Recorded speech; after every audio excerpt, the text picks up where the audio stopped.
السلام علیکم اسٹوڈنٹ، امید ہے آپ خیریت سے ہوں گے اور پریویس ٹاسک جو ہے وہ آپ نے جو آپ کو ریٹرن یا ہوم ورک ملا ہے، لرننگ ملی ہے، ریٹرن ملا ہے، جو بھی ملا ہے وہ آپ نے کیا ہوگا. ٹھیک ہے بیٹا جی. اب اس لیکچر میں ہمارے آبجیکٹو یہ ہیں کہ ہم نے سبق جو آپ کا ہے مرزا محمد سعید اس کے ایم سی کیوز کرنے ہیں. مرزا محمد سعید کے ایم سی کیوز کرنے ہیں جی. اور اس کے علاوہ آپ کا جو نیکسٹ آپ کا چیپٹر ہے، اس کے نیکسٹ چیپٹر جو ہے نظریہ پاکستان، اس کے جو مصنف ہیں ڈاکٹر غلام مصطفیٰ خان، ان کا مختصر تعارف بیان کیا جائے گا. ٹھیک ہے جی. تو میں اپنے سبق کا آغاز کرتی ہوں.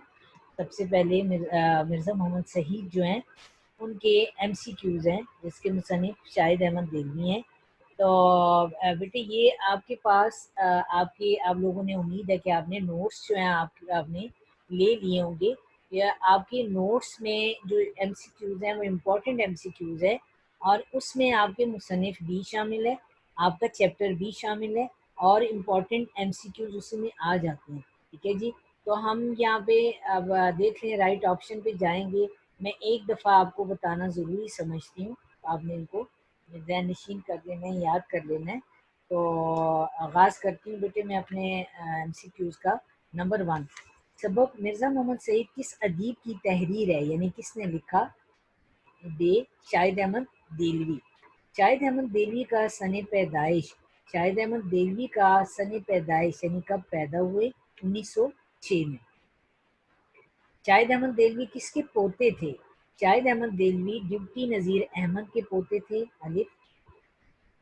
اور ہے دلی کی وپتا کس ادیب کی تصنیف ہے؟ یہ شاہد احمد دہلوی. ظاہر ہے ایک ہی مصنف ہم پڑھ رہے ہیں، تو تصنیف کی بات جب آئے گی تو وہ اس میں شاہد احمد دہلوی ہی ہوں گے. شاہد احمد دہلوی نے کس کے مشورے سے خاکہ نگاری شروع کی تھی؟ یہ میں نے جب آپ کو پڑھا رہی تھی تو اسی وقت بھی میں نے بتایا تھا کہ ڈاکٹر جمیل جالبی کے مشورے سے انہوں نے کیا. ٹھیک ہے جی. مرزا محمد سعید کی عزیزداری کس شخصیت سے تھی؟ ٹھیک ہے جی. 2 شخصیات تھی نا، تو یہاں پر ایک شخصیت کو بیان کیا گیا، ایک کا نام دیا گیا، اور ان میں سے ایک جو تھے بیٹے وہ سر سید احمد خان تھے. ٹھیک ہو گیا. مرزا محمد سعید کے بقول انسان کام کرتا ہے، کس لیے کام کرتا ہے؟ انہوں نے کہا تھا شہرت اور دولت کے لیے. ٹھیک ہے جی. نمبر 8، مرزا محمد سعید نے گورنمنٹ کالج لاہور سے کون سی سند لی تھی؟ چیپٹر کے اکارڈنگ ایم اے اردو جو ہے بچے، اس ایم اے اردو ادب کی انہوں نے سند جو ہے وہ لی تھی. محمود نظامی کے مقالے کے بعد مرزا محمد سعید پر کس نے تنقید کی تھی؟ پڑھتے ہوئے ہم نے دیکھا کہ فیض احمد فیض نے تنقید کی تھی. مرزا محمد سعید نے کتنے سال پہلے رسالہ محسن میں مضامین لکھے؟ مرزا محمد سعید نے یہ اس میں بیٹے آئے گا کہ 50 سال پہلے. ٹھیک ہے جی. مرزا صاحب کے پہلے ناول کا نام خواب ہستی ہے، یعنی اس میں یہ آپ دیکھیے اس ایم سی کیوز پہ میں نے یہ ہوا نہیں، یہ آپ دیکھ لیجیے گا. 50 سال ہے. ٹھیک ہے. اس کے بعد 11 والا ایم سی کیوز ہے، مرزا صاحب کے پہلے ناول کا نام. 2 ناول تھے نا جی، تو اس میں پہلے ناول کا نام جو تھا وہ یاسمین تھا. ایک پبلشر نے مرزا صاحب سے کتنے پیسوں میں ناول لکھوانا چاہا؟ ایک پبلشر جو تھا اس نے مرزا صاحب سے 1000 میں ناول لکھوانا چاہا. ٹھیک ہے، کہ جو انہوں نے آپ کو پتہ ہے کہ انکار کر دیا تھا. ٹھیک ہے جی. 13 ایم سی کیوز ہے، مرزا صاحب دلی کے شرفا کے ایک خاندان کے چشم و چراغ تھے، متمول. ٹھیک ہے نا، متمول خاندان سے تعلق رکھتے تھے وہ، یعنی امیر خاندان سے تعلق رکھتے تھے. مرزا صاحب نے کس کالج میں تدریس کے فرائض سر انجام دیے؟ مرزا صاحب نے علی گڑھ کالج سے. الف. 15 ایم سی کیوز ہے، عالم کی موت. عالم کی موت ہے عالم کی موت. ٹھیک ہے جی. اب عالم کی موت جو ہے، لکھے پڑھے انسان کی موت جو ہوتی ہے وہ عالم کی موت ہوتی ہے، یعنی پوری دنیا کی موت ہوتی ہے. الف. دانش کدہ پروگرام شروع کیا گیا، یہ کہاں سے شروع کیا گیا؟ یہ ریڈیو پاکستان کراچی سے شروع کیا گیا جی. پاکستانی ادیبوں کا گلڈ بنا کب بنا؟ یہ 1959 میں بنا، 1959 میں بنا تھا. مصنف نے پچھلے 32 سال سے مرزا صاحب کو پہنے دیکھا، کیا پہنے دیکھا، یعنی کہ وہ شیروانی ہی پہنتے تھے جی۔ 19 ہے سبق مرزا محمد سعید کس کتاب سے لیا گیا؟ ٹھیک ہے جی، میں آپ کو یہ ایم سی کیوز کا بتاتی رہتی ہوں کہ کس کتاب سے ماخذ ہے، اخذ ہے، لیا گیا، تو یہ ان کا ہے گنجینہ گوہر۔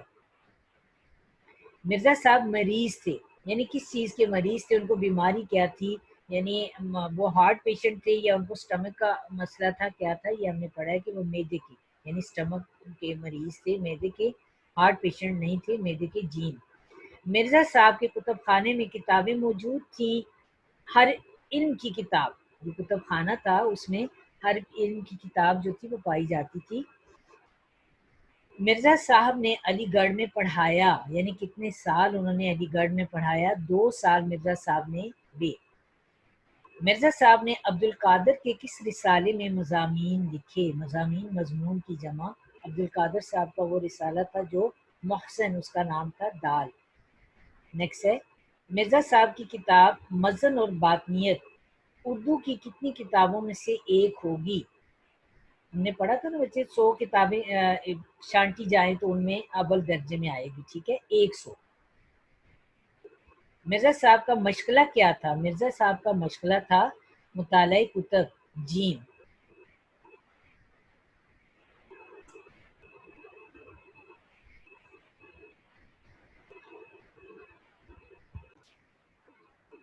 اوکے بیٹے، اب ہمارا جو چیپٹر نمبر 2 ہے وہ پڑھنے سے پہلے ہم نے نظریہ پاکستان ہے ہمارا چیپٹر نمبر 2، اس سے پہلے ہم ڈاکٹر غلام مصطفیٰ خان کا مختصر تعارف، اپنے پہلا جو کویشچن ہے ہمارا ایم سی کیو جو ہوتا ہے اس کے لیے ہم پڑھتے ہیں، ٹھیک ہے جی۔ اب اسی طرح نظریہ پاکستان کے مصنف ہیں ڈاکٹر غلام مصطفیٰ خان، 1912 میں پیدا ہوئے، 2005 میں ان کا انتقال ہوا۔ اب جائے پیدائش پہ آ جاتے ہیں، جبل پور میں پیدا ہوئے اور 1928 میں انجمن اسلامی ہائی اسکول جبل پور سے 9ویں جماعت پاس کر کے علی گڑھ چلے گئے تھے، ٹھیک ہے جی۔ 9ویں جماعت انہوں نے کلاس 9 تک انہوں نے جبل پور سے پڑھا اور اس کے بعد وہ اعلیٰ تعلیم کے لیے علی گڑھ گئے، پھر علی گڑھ یونیورسٹی سے LLB کی، ایم اے اردو اور ایم اے فارسی کی ڈگریاں حاصل کی۔ بچے اس زمانے کی جو مشہور جو ایجوکیشن تھی، تعلیم تھی، انگریزی کے علاوہ یہی تھی، یعنی فارسی، اردو، عربی کی تعلیم تھی۔ 1947 میں PhD اردو کیا، PhD اردو میں انہوں نے کیا، یعنی اسپیشلائز جو انہوں نے کیا وہ اردو میں کیا تھا۔ ناگپور یونیورسٹی سے 1959 میں یعنی 1959 میں ڈی لیٹ کی ڈگری حاصل کی۔ ڈی لیٹ کی ڈگری یعنی کہ اردو کی ڈگری ہوتی ہے، اردو کی ڈگریاں ہوتی ہیں ان کو کہا جاتا ہے۔ پھر بیٹے ایجوکیشن کے بعد، تعلیم حاصل کرنے کے بعد جو پریکٹیکلی لائف، عملی زندگی کا آغاز انہوں نے کنگ ایڈورڈ کالج امروتی سے بطور لیکچرار کیا، یعنی بطور لیکچرار پڑھانا شروع کر دیا انہوں نے۔ پھر پاکستان بننے کے بعد اردو کالج کراچی سے وابستہ ہو گئے، یعنی وہاں سے منسلک ہو گئے، اور ظاہر ہے انہوں نے ڈی لیٹ یعنی ان کے پاس جو ڈگریاں تھیں وہ بھی اردو کی ڈگریاں تھیں۔ پھر وہ وہاں کراچی میں کالج سے اپنی تعلیم کا انہوں نے آغاز کیا اور اپنا تعلیم و تدریس کا سلسلہ انہوں نے شروع کر دیا۔ پھر سندھ یونیورسٹی میں صدر شعبہ اردو کے طور پر خدمات سر انجام دیتے رہے، سندھ یونیورسٹی سے بھی وہ وابستہ رہے، اور صدر شعبہ اردو کے شعبے میں وہ ایک طرح سے صدر کی خدمات انجام دیتے رہے۔ یہ ایم سی کیوز بھی ان کا امپورٹنٹ ہے، یہ آ جاتا ہے۔ اس کے علاوہ ان کی ڈگریوں کے بارے میں آ جاتا ہے کہ 1959 میں انہوں نے ڈگریاں کون سی حاصل کی تھیں، ڈی لیٹ، یہ اردو کی ڈگریاں ہوتی ہیں جی۔ اس کے بعد انہیں ستارہ امتیاز، نقوش ایوارڈ، اقبال ایوارڈ اور نشان سپاس ملا۔ پھر بچیوں ان کو نشان ملے گئے تھے ان کے بارے میں کہ ان میں سے ایک ایم سی کیو آ جاتا ہے، اور ہمیشہ آ جاتا ہے، اگر ڈاکٹر غلام مصطفیٰ خان میں سے کوئی ایم سی کیو آئے تو ضرور آ جاتا ہے کہ ان کو ستارہ امتیاز، نقوش ایوارڈ، اقبال ایوارڈ یا نشان سپاس میں سے کوئی ایک کا ذکر کیا جاتا ہے۔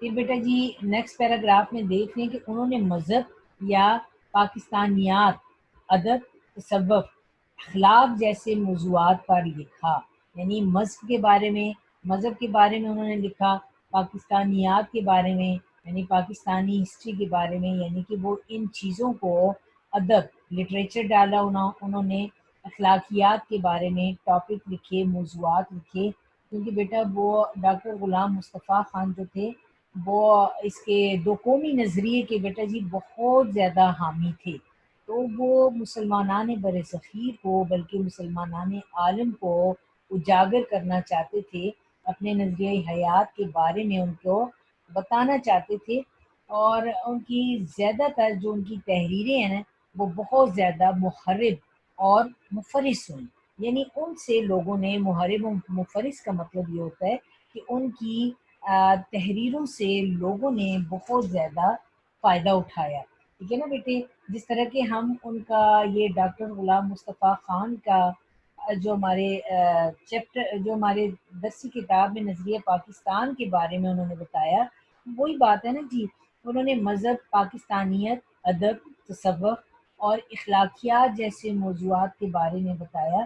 اسی طرح ہم جب ان کا چیپٹر پڑھیں گے اس میں ہمیں خود پتہ چل جائے گا، یہ بات کھل کر سامنے آ جائے گی کہ وہ کس بات کو اجاگر کرنا چاہتے تھے، یعنی وہ ہندوؤں کا سیاست میں عمل دخل کو انہوں نے بیان کیا، پھر حیدر علی کا انگریزوں سے جو ان کا مقابلہ ہوا تھا، انگریزوں کے مقابلے کو بیان کیا، پھر یعنی کہ انگریزوں کا اقتدار تھا، پھر اسی طرح تقسیم بنگال کے بارے میں بتائیں گے، پھر علی برادران نے جو تحریک چلائی تھی، یعنی ان ساری چیزوں سے ہمیں کھل کر بات واضح ہو جائے گی، یعنی الگ وطن کی تجویز کے بارے میں وہ بڑا کوشاں تھے، پھر وہ لیڈروں سے بڑے امپریس تھے، جیسے علامہ اقبال ہیں قائد اعظم، یعنی کہ علامہ اقبال اور قائد اعظم کی پرخلوص قیادت سے وہ بڑے متاثر تھے، پھر یعنی کہ نظریہ پاکستان کا مقصد کیا تھا وغیرہ، یہی چیزیں ان کی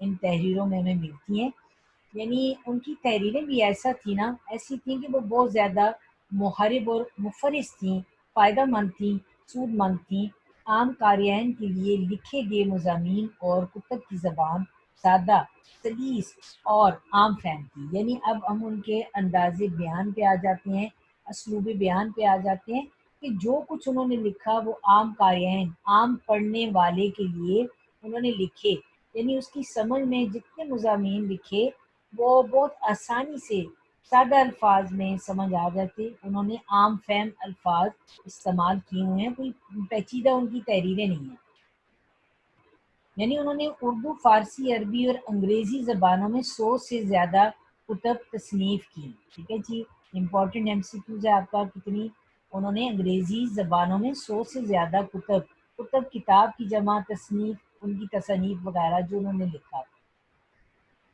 اسی طرح بچے ان کی کتب میں سید حسن غزنوی، حیات اور کارنامے، سراج البیاں، اقبال اور قرآن، تنقید و تحقیق اہم ان کی تصانیف شامل ہیں، ٹھیک ہے جی بچے؟